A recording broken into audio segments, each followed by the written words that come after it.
জল সেরকম কালার হয়েছে, কিন্তু অনেকগুলো মাছ হয়েছে। 2, 4, 8, 6, 7, 8, 9, 10, 11, 12, 13 পিস মাছ হয়েছে। বাস মাছের ঝাল, দুপুরে মাছের ঝাল করা হয়েছে, আর এই ভেন্ডি ভাজা করা হয়েছে। রান্নার সময় আর দেখাতে পারিনি, খুব তড়িঝড়ি রান্নাটা হলো, ব্যস্ত ছিলাম। বাজারে গেলে একটু সকাল সকাল যেতে হয়। এখন বাচ্চারা আসছে, বাচ্চাদেরকে নিয়ে অনুষ্ঠানে সেই প্রোগ্রাম হবে, সেই প্রোগ্রাম একটু একটু করে আপনাদেরকে দেখাবো।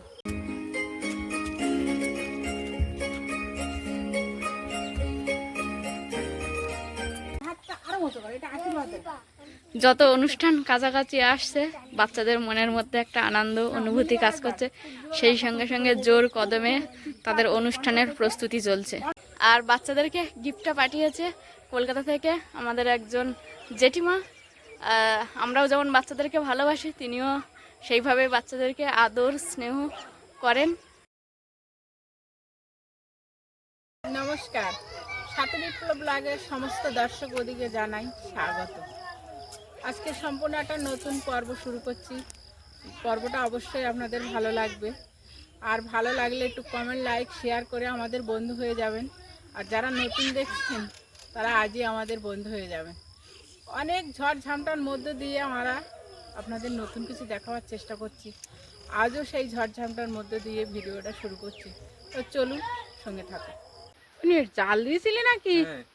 জাল তুলতে গেলে মাছ পড়েছে? মাছটা পড়েছে, দেখো মাছটা দেখো। এটা জেল মাছ নাকি? জেল মাছ না, ওটা মাগুর মাছ। কিন্তু কই মাছের সাইজটা দেখো। ওদিকে ওই মাছটা উল্টা দেখি, ওটা কোনটা কিরম বলছে মাগুর মাছ? এটা মাগুর মাছ, ওটা জেল মাছ। এটা জেল মাছ। জেল মাছ একটু লাল হয় না? আচ্ছা যাই হোক, জেল মাছ। ওই যেরম জল সেরকম কালার হয়েছে, কিন্তু অনেকগুলো মাছ হয়েছে। 2, 4, 8, 6, 7, 8, 9, 10, 11, 12, 13 পিস মাছ হয়েছে। বাস ধুয়ে এনে গরম জল করে এই রেখেছি। এবার এতে লবণ হলুদ মাখাবো, মাখিয়ে মাছটা সকালে ভাজবো। অনিমেষ বললো 2 পিস ভাজা মাছ খাবো। মাছটায় এবার আমি লবণ হলুদ মাখিয়ে নেব।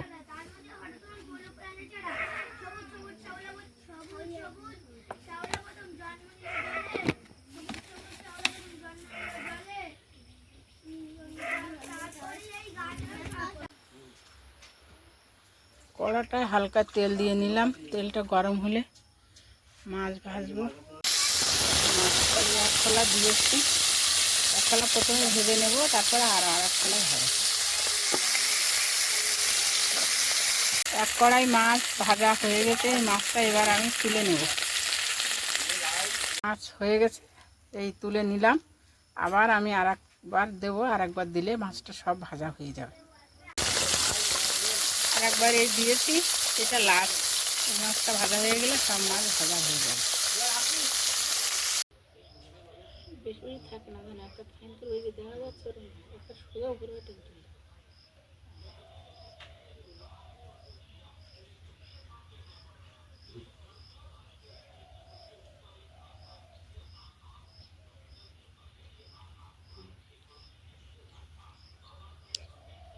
সামনে রবীন্দ্র জয়ন্তীর অনুষ্ঠান, কোমল মাথায় চুল কালি করে দিচ্ছে আমার।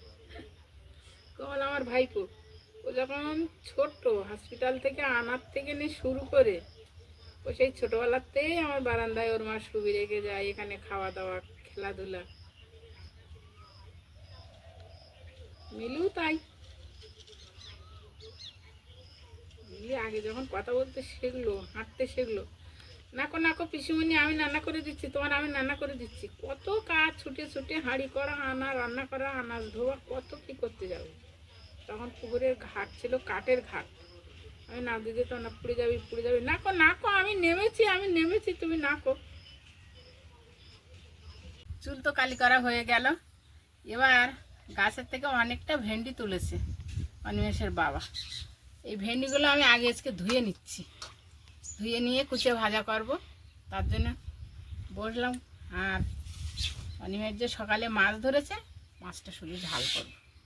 সে মাছের ঝালের জন্য পেঁয়াজ রসুন সব নিয়ে এসেছি, লঙ্কা টঙ্কা সব নিয়ে এসেছি। আমি একেবারে কুটে গুছিয়ে নেব, নিয়ে চান করতে যাব। চান করে পূজা টুজা দিয়ে তারপর রান্না করতে বসবো। মাছের ঝাল, দুপুরে মাছের ঝাল করা হয়েছে, আর এই ভেন্ডি ভাজা করা হয়েছে। রান্নার সময় আর দেখাতে পারিনি, খুব তড়িঝড়ি রান্নাটা হলো, ব্যস্ত ছিলাম। বাজারে নিয়ে যাব, বাড়ি প্রচুর শাক হয়েছে বাগানে। এত শাক তো খেয়ে পারা যাবে না, তাই কিছু শাক তুলে বিক্রি করে দেওয়া হবে।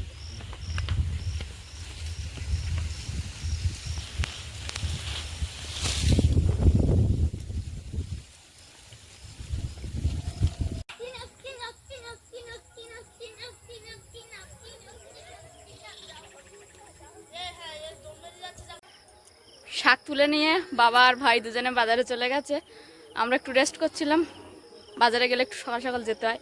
এখন বাচ্চারা এসছে, বাচ্চাদেরকে নিয়ে অনুষ্ঠানে সেই প্রোগ্রাম হবে, সেই প্রোগ্রাম একটু একটু করে আপনাদেরকে দেখাবো।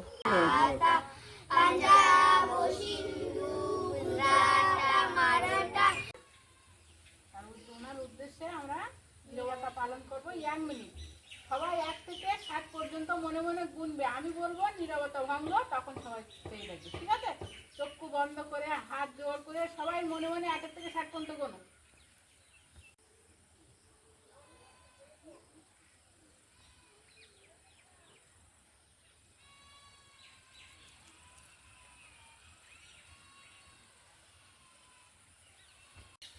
প্রথম নৃত্য সোনালী মণ্ডল। Welcome to New Rixing. Sonali The Mondal Bluetooth device is ready to pair. আসি সোনালী মণ্ডল।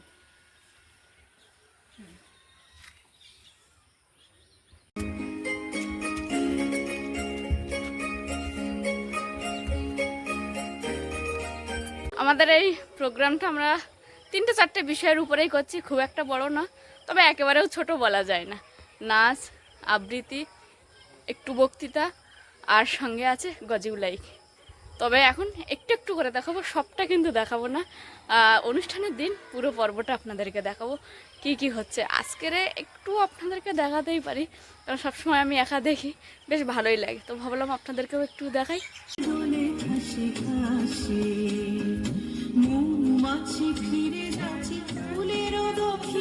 আমাদের ছড়া আবৃত্তি করছে দীপান্বিতা মণ্ডল। ছড়াটি আয় আয় তুতু।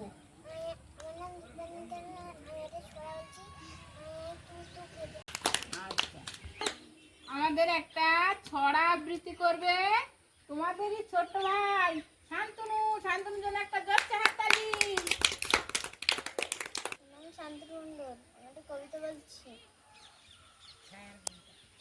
নৌকরানি আছে আমাদের প্যারাখানি দিদি কান্না সঙ্গীতে তাল বোন দাঁড়িয়ে যেতে নৃত্য পরিবেশন করছে সোনালী মণ্ডল। বেলা বয়ে যায়, ছোট্ট মোদের পানসি তরি, সঙ্গে কেকে যাবে আর।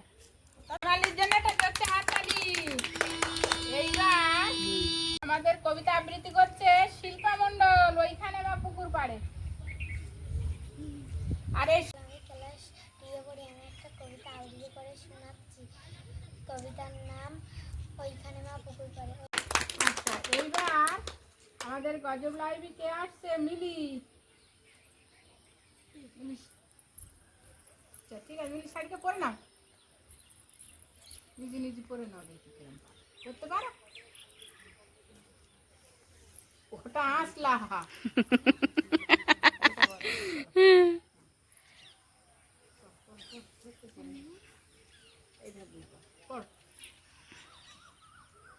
তুমি পরি দাও, ও পড়লে আর আজকে তোমার ওই গজিউলাইটটা করতে হবে না।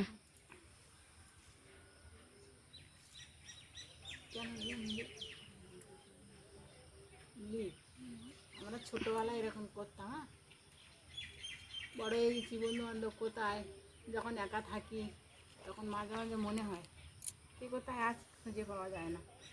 এমনও হয়ে গেছে পথঘাটে দেখা হলে কোথায় দেখেছি মুখটা চেনা চেনা মনে করতেই পারিনি। তারপর বাড়ি এসে মনে হয় মুখ দেখা হলো, কথা বললাম না কেন, দেখি কথা বললে বুঝতেই পারতাম। এমনও হয়।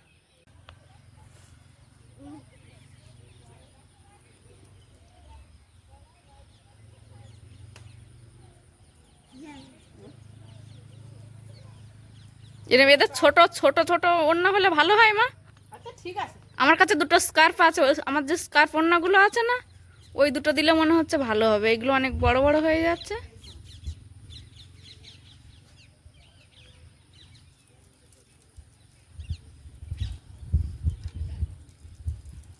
কি বলো তো, দুঃশাসন আর দুর্যোধন কি করছো তোমরা? হ্যাঁ কি করছো বলো? দ্রৌপদীর বস্ত্রহরণ করছো। হ্যাঁ গোবিন্দ এক হাত করো, আর এক হাত উঁচু করো।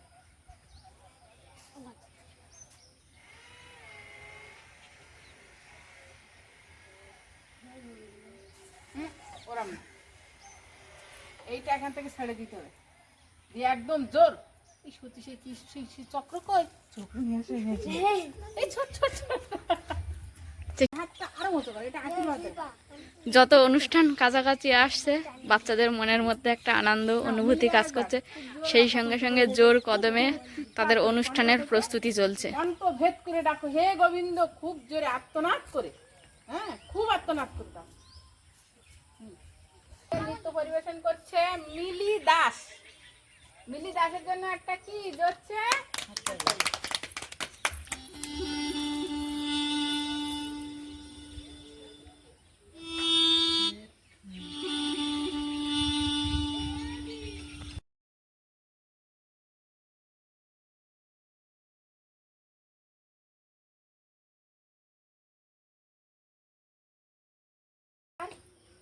তোমাদের দাদা এখান থেকে, ও কিন্তু তোমাদের মতো ও টিউশনি পড়ে গেছে। কমল, কমলকে তোমরা চেনো, তোমাদের অনেকটা বড়। ও অনেক দিন আগে এখান থেকে বেরিয়েছে টিউশনি করে। তাই ও একটা কবিতা আবৃত্তি করেছে, করে শোনাচ্ছে রবীন্দ্রনাথ ঠাকুরের। আমার নাম কোমল দাস। আমি ত্রিদীপনগর জন্মকল্যাণ হাই স্কুলের নবম শ্রেণীর ছাত্র। আমি একটি কবিতা আবৃত্তি করছি। কবিতার নাম জন্মভূমি, রবীন্দ্রনাথ ঠাকুর। সার্থক জনম আমার, জন্মেছি এই দেশে। তোমার শোকে কিংসুকে।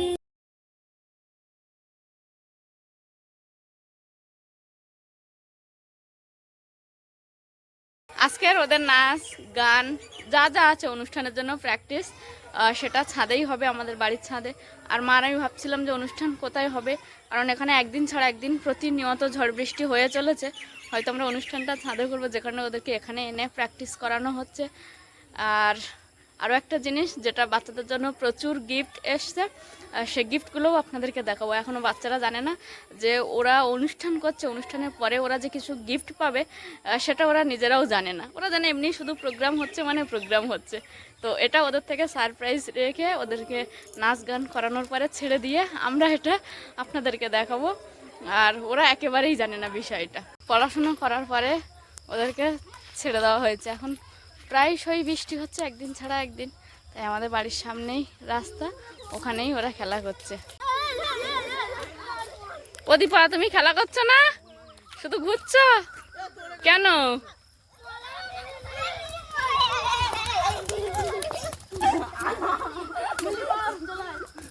তোমার শান্টু কাকা কোথায়?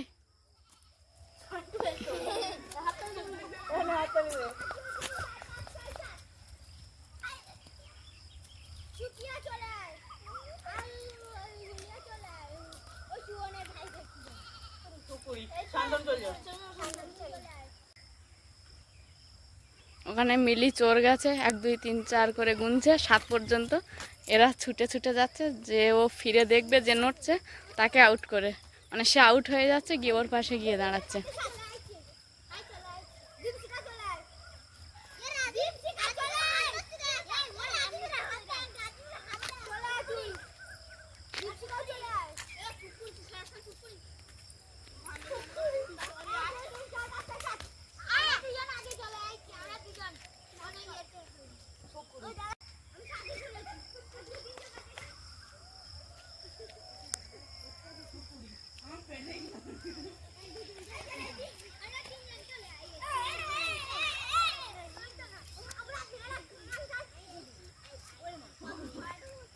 নাচ গান পড়াশুনো সব কিছু সেরে এখন রাস্তার উপর খেলা করছে। আর এই সময় তো ওরা জানতে পারবে না, এখন আমি আর মা গিয়ে গিফটগুলো আপনাদেরকে দেখাবো।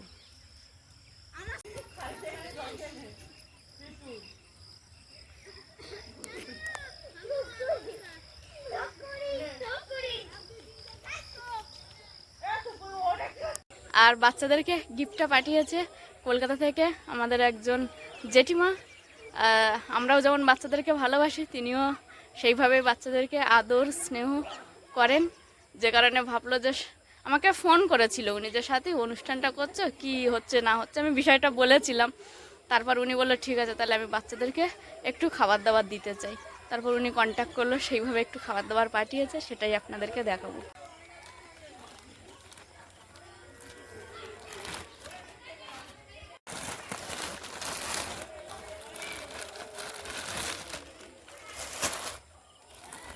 দেখছি অনেক কিছু আছে এতে, শুধু এক বিস্কিটের প্যাকেটই শেষ না। এইসব খাবারগুলো ভালো খাবার, তা আমি সবটা এখনও দেখিনি, এইটুকু সবে বের করেছি। তা এই প্রথম দেখায় প্রথমে আমি আমার দিদিকে প্রণাম জানাই। প্রণামটা এই কারণে, বাচ্চাদের নিয়ে আমি ছোটোখাটো অনুষ্ঠান বহুদিন থেকে করি, আমি এই বাচ্চাদের সঙ্গে থাকি বহুদিন থেকে। তা স্বাধীনতা দিবস পালন করি, আমি ওদের ছোটো করে একটা টিফিন দেই। তা মনে হয় এই টিফিনটা পেলে ওরাও অনেকটা খুশি হবে, আমি যেটা ভাবছি। ওটা হচ্ছে চিপস। এগুলো চিপস।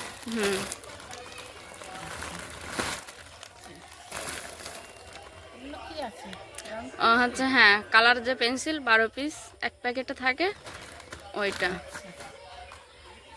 অনেকগুলো পেন্সিল দেখছি। হ্যাঁ, আমার কাছে শুনেছিল যে ওরা কতজন আছে সাথী।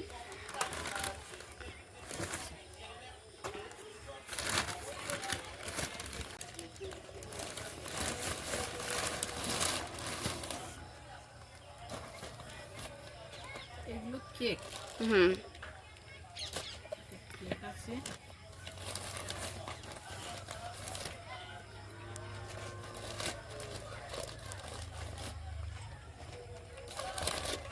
এটা একটাই পেন্সিল বক্স।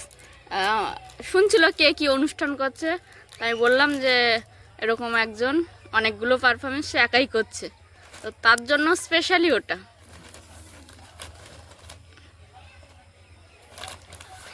এটা তো অনেকটা ভারী, বের করা সম্ভব না আমার দ্বারা।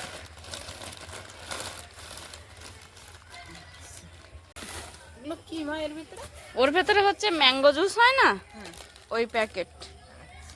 বার করো, একটা প্লাস্টিক ছিঁড়ে বার করো, দেখো 10টা 10টা করে পাউন্স আছে একসঙ্গে। বের করবো কেন? তা থাক তাহলে। করতে হয় না। হ্যাঁ, তাহলে দিদি ভাই অনেকটা জিনিসপত্র পাঠিয়েছে বাচ্চাদের জন্য, অনেক খাবার, অনেক টিফিন, বাচ্চারা খুব খুশি হবে।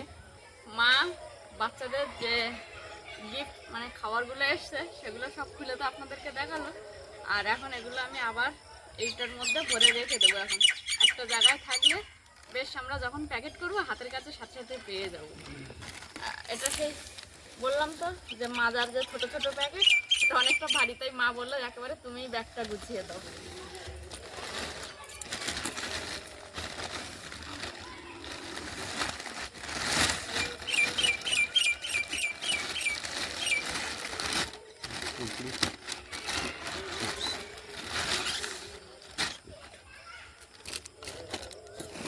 এই কেকের মধ্যে মা এই পেন্সিল টেন্সিলগুলো দিয়ে দিই বলো, একটার মধ্যে রেখে দিই। পাশে রাখো। হ্যাঁ,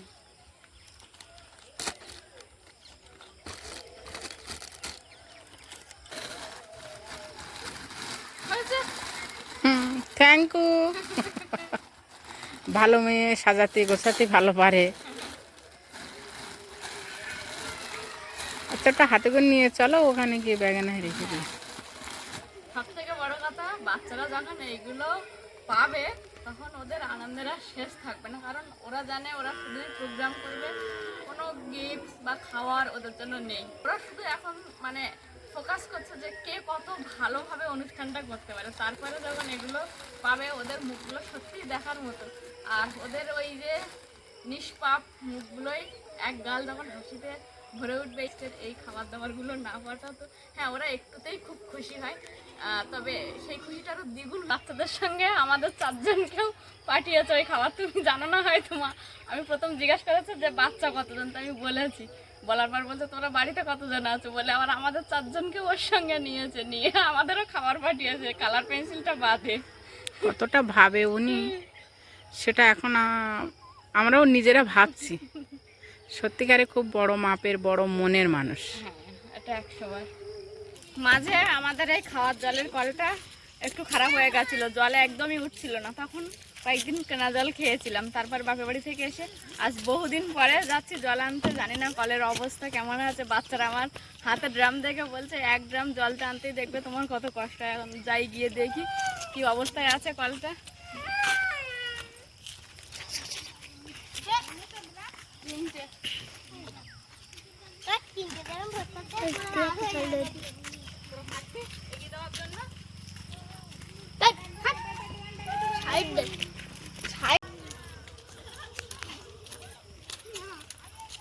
খেলা হয়ে গেছে, ওরাও বাড়ি যাচ্ছে, একবার একসঙ্গে জল আনতে যাচ্ছি আমি।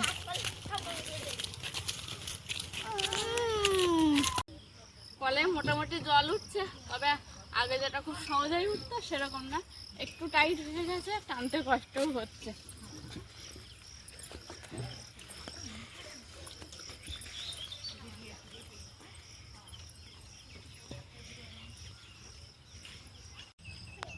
আর ভিডিওটা কোনটা ছেড়ে কোনটা বলবো, যেটা না বলবো সেটাই বাদ পড়ে যাবে, এরকম ব্যাপার। ভাই প্রথমে পান্না জালে অনেকগুলো বড় বড় কই মাছ পেয়েছে, সেটা আবার মা নিজে হাতে রান্না করেছে, মায়ের হাতে রান্না। তারপর বাবা শাক বিক্রি করতে গেল, ওদিকে বাচ্চাদের জন্য প্রচুর গিফট আসছিল, মানে সব রকম মিলিয়ে আজকের দিনটাই যেন অন্য রকম কাটালাম আমরা।